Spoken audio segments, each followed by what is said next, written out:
Okay, we're ready to begin with Nebraska basketball coach Fred Hoiberg. If everyone's ready in the chat, I'll give the first question to Sam McHugh in Omaha World Herald. Hey Fred, well, it's been obviously a wild and long off season. I guess the first question is basically where do you guys stand on your schedule? What do you know about what's coming up, and how do you feel just in general about how your team has adjusted to every single curveball that's been thrown its way? Well, Sam, we're relatively confident that we're going to play our first game on the 25th. We're still working out the details on exactly who that will be. We have an idea, obviously, of who that will be, but we are not 100% sure at this point. We hopefully will, in the next 24 to 48 hours, we'll be able to put out our non-conference portion of our schedule, but we are still working out the details on exactly who that will be. Do you have any idea when the Big Ten schedule will be out? I don't, Sam. I'm sorry, I don't have that answer. How can you not, like, what's going on? Like, how can they not? How do you not know? Like, is there some negotiation that they're trying to figure out with the presidents, or? That's a great question, Sam. Hopefully, obviously, we'll learn soon. I mean, we're going to be playing. We have basically 6 practices left. We have to take 2 days off right now, as per NCAA rule, in the preseason. So we've got 6 practices left, working up to that first game. Like I said, that will hopefully take place a week from Wednesday on the 25th. After that, we're confident that we will still have our multi-team event where we would play 2 games in that. We think we know the rest of our non-conference schedule, but until we get the actual schedule from the Big Ten as far as what that looks like, we unfortunately just can't announce it yet. Robin Washut. With all that being said about the schedule, I mean, how much does that impact your preparations? The fact that you're 9 days away from your first opponent and you don't know officially who that opponent's going to be. I mean, what does that do for scouting? I mean, you just focus on yourself. What's the approach right now for you guys? That is our approach, Robin. We are just we're worried about ourselves right now, and going out there, we're adding new things to our system every day. We're going through different situations every day to try to prepare for whoever that opponent will be. Like I said, we are confident that in the next 24 to 48 hours, we will know exactly what our non-conference schedule is. But we won't start preparing for that first opponent really until next Monday. So we'll get a good day Monday, Tuesday, have a shoot around or a walkthrough depending on the time of our game on Wednesday, and then go out and play. But I know this, our guys are excited. We did get into PBA for the first time last week and had an inter-squad scrimmage with Big Ten refs. It was a great opportunity for our guys to get out and play in a different setting. Brought some light and freshness to the situation as opposed to coming in here day after day after day and beating on each other. And as opposed to having our grad assistants and our assistant coach reffing the games, who are awful, we actually had some Big Ten refs in here, so that was good. And like I said, it was great to get out there in a different setting. We'll have a couple more of those scrimmages. We do anticipate back-to-back or 3 and 4 to start the season, so we're just really trying to acclimate the guys' bodies to what that's going to look like. So we will do a back-to-back scrimmage at the end of this week, preparing for the opener next Wednesday. Chris Basnett, Lincoln Journal-Star. Hey, Fred, I won't ask about the schedule, but I guess just, your reaction when Bryce McGowan's told you yes, and then, just your thoughts overall on the class you guys were able to put together. Yeah, we're really excited, Chris, about the recruiting class, and we feel we have 3 really high quality players coming into our program next year. Keisha was the first one to get his paperwork in. We feel he's as good a shooter as there's going to be in the country next year. I think for people that are fans of the program that have known he has had his commitment for probably about a year now, to see some of the video of him shooting the basketball. The corner threes where he made 48 in a row in the right corner, the video of that. The thing that really impresses me about Keisha is he is the focal point for every opponent. And scouting reports, because of the way he shoots the ball, revolve a lot of times around him. teams don't leave him, and for him to be able still to get his shot off, the degree of difficulty on some of those shots that he takes, and to still shoot a high percentage, just shows how much work he puts into it. He's played on a very high stage, so there's not going to be too big of a moment for him. He's a very popular figure in his country, and I think he can be a role model for kids in his home country of Japan. Wilhelm Breidenbach, we're very excited about him as well. Matt Abdelmassi, who's done an unbelievable job helping put our roster together, and obviously instrumental in this recruiting class. Our first scouting event last year was in Charlottesville, Virginia, at the NBA Top 100 camp. And we walked in this gym of, the top 100 players in the class, and he told me to look out there and guess who the guy was that he liked the most. And I said, is it the guy in the goggles? He said, yeah, watch him play. And he went out there and he just blew me away with his skill set. He's an incredible passer. That's one of the things I like most. And he almost does a better job passing with his left hand. So he's got a really good, unique skill set as a guy that's 6'10", that can pass with both hands, that is skilled, that can pop to the top of the floor and knock down shots at a high level. I think he can initiate offense, which is very important at that position within our offense. And he's a tough kid that plays with a constant motor. So we're really fortunate and feel great about Wilhelm because of that unique skill set and how well he'll fit. And then Bryce, the news and the call that we got a couple days ago to let us know that he was coming, was just a great feeling, just to show the direction of where we are heading, how bright our future is. To get a guy, the first 5-star in the history of the program, and to come, I think a big part of it was obviously talking to Trey about how his experience has been here so far with everything that we're about.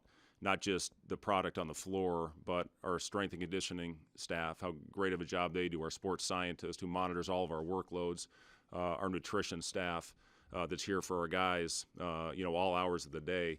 So when he talked to Bryce just about how great of a situation it has been for him so far and how well he would fit into how we play, I think that got Bryce excited. So, to get those 3 guys into our system shows, I think we'll be very competitive this year, and then you add 3 more pieces to our team next year. I think the future is very bright. Caleb Henry? Coach, you said when Bryce signed that it changed the trajectory of your program. What is that trajectory? That is it conference championships? Is it second weekend of the tournament, Final Fours? And then just your thoughts on the news about the NCAA tournament changing in the spring. Well, ultimately, Caleb, we want to put ourselves in a position to compete for championships, and that's why we took the job here. We want to help take this program to where it's never been before and be a consistent NCAA team.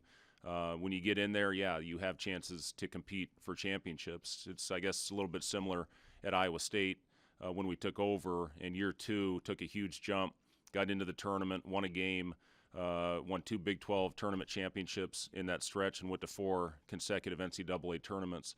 That's where we want to be. We want to be a team that has a chance to go in there and compete for conference championships and for national championships, and that's why we took the job. And if I didn't think we could get there, I wouldn't have taken this job. So we're excited about that.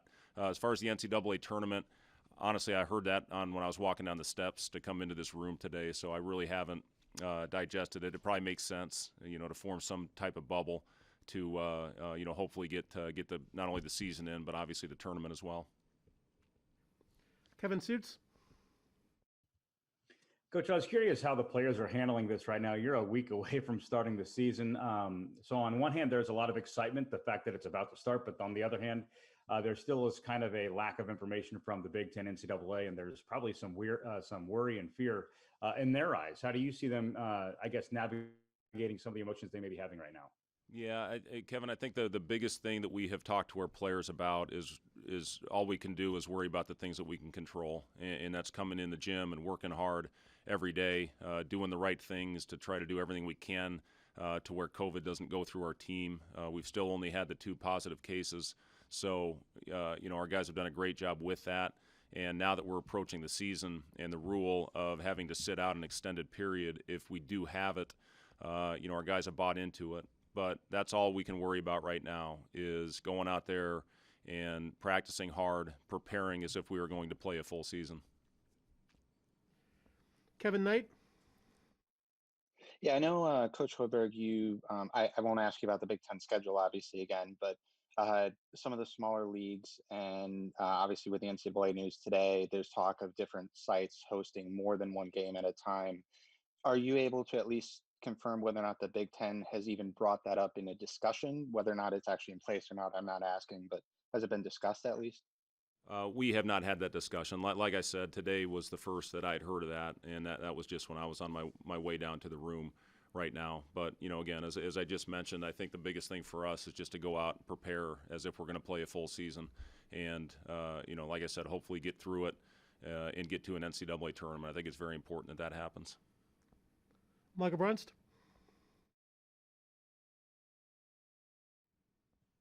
Hey, Fred, I guess 9 days out, how prepared do you feel like your team is right now to run the offense that you want and really kind of make your system work with kind of what you've installed at this point? And also in those scrimmage settings in PBA with the refs, I mean, what do you kind of learn about your team in those settings that's maybe a little bit different than what you would just, over in the practice facility normally? Yeah, it shouldn't change. And for us to go out and do everything we've been doing for the past several months, once we start playing games, we don't need to change. We need to continue to go out there and stress making simple plays. We don't need to try to all of a sudden hit home runs because now the games count. It's all about going out there and trusting each other. It's playing with great pace, trying to withstand runs and play through adversity. Which I think this group has done a really good job of to this point. How will that translate once we start playing for real? Obviously, is yet to be seen.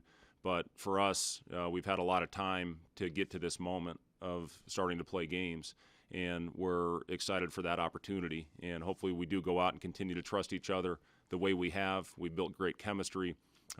This is a group of players I've absolutely loved coaching. They're coachable. They play with great effort. They're competitive. And again, I've said this in the past, when you have a group like that loves to play and compete, we'll have everybody back in the gym at some point today. We'll have a bunch of guys coming back to PBA to get shots up tonight to try to get used to that background.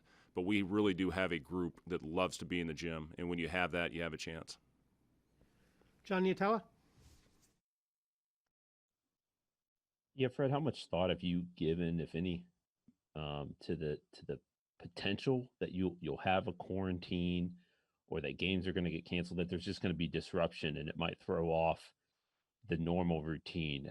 Have you already sort of set a preliminary plan together if this is how we might handle that? Or are you just going to kind of wait and see how that goes as the season progresses? Yeah, that's a great question.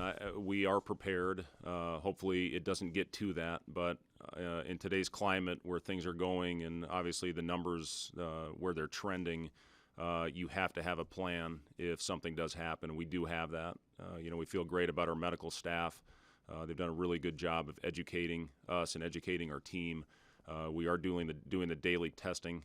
Every morning we come in at 7:30 and test our entire team and the staff that is around on a daily basis. But yeah, I mean, we're just doing the best we can. And what that entails for our guys is doing the right things and making the right decisions to do everything we can to keep it at bay.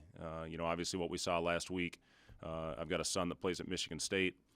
Tom Izzo, it sounds like he was as careful as anybody, and he still got it. So, you just never know.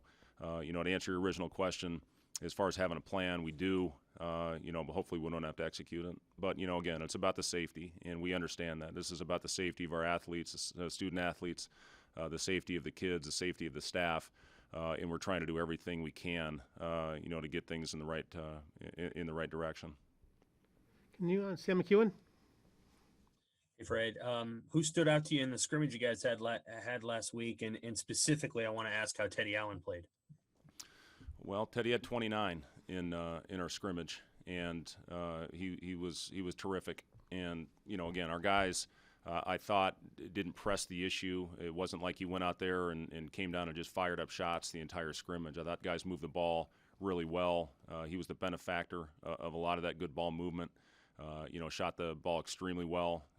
We did some man-to-man work, zone work, obviously preparing for anything, and he looked really good in both of those situations. But the ball movement was really good. Our assisted turnover ratio was excellent, over almost 2.5 to 1 on our red team, and it was fun to watch. I thought our guys really bought into the movement, and again, we just have to continue to stress to our players when we make simple plays, good things happen. We talked so much about your offense, but how much better do you think your defense will be? Well, we're longer. I think we're more athletic. I think we're going to have more versatility to have different defenses out there this year, depending on lineups. I think we can, play different types of defenses, man and zone, this year because of our length. I think we can play, maybe small at times. We'll have a lot of players out there that could be 6'7" and above, and could be a good switching lineup. So I just think the versatility of this team, both not only offensively but defensively as well, is very good. Okay, we got time for a couple more here. I'll go with Chris Bastet. Fred, what do you think constitutes success for you guys this year? Does it change with all the circumstances that are maybe out of your control, or is it the same as always? We just want to get better, every day, every week, every game. Yeah, we for us, it's about taking the right steps as a program. Obviously things didn't end the way any of us would have hoped a year ago. We had some good early games, had some throughout the course of the season, but we want to take steps in the right direction as a program. We were able to establish a style of play that I think fits this group and I think fits next group with our recruiting class that we have coming in. So, for us, it's continuing to get better throughout the season. And again, we got a group that loves to compete. They're very receptive in film sessions. You don't have anybody that, when we talk in those film sessions, that gets sensitive about being coached. So, for us, it's making the right steps throughout the course of the season. But, the biggest thing is, really growing as a program and talking about what I talked about earlier, ultimately is competing for championships and competing for conference titles. With what we have this year, I think the core that we'll have coming back to add with Bryce, with Wilhelm, with Keisha, I think we're definitely on the right track. But yeah, getting better throughout the course of the season is definitely something we want to do. Got time for two more. Gavin Struve. Yeah. Relating to the roster, you have a lot of options with interchangeable ball handlers and wings and more bigs this year than last. How do you plan to use that versatility to craft lineups, and how do you think this roster will be more successful than last year's? Yeah, it's going to be different players on different nights. We may not finish with the same group every night, depending on who's got it going, and what we're playing against will determine a lot of times who's on the floor at the end of games. We have an idea who we're going to start on Wednesday, but that can change. Guys are still out there competing for playing time, competing for the all-important crunch time minutes. And if somebody's got it going, which we have players capable of doing on this team that may not be in the starting lineup, then they'll be in there at the end. But the versatility of this lineup, the different weapons that we have, I'm excited about that. And last, we'll finish up with Robin Washington. If I just want to check, obviously the news of a cold came out, but otherwise, are you guys healthy? Any other injury-related items to report going into the season? Yeah, other than a call, obviously we're all hoping for a full and speedy recovery. We'll take it slow. He will miss the year based on the procedure that he had. But other than a call, we're good to go heading into in the opener next week. Okay, we'll finish up with that. Will be the last question for Coach. I'll put Matt Abdelmassi up here shortly. Thank you.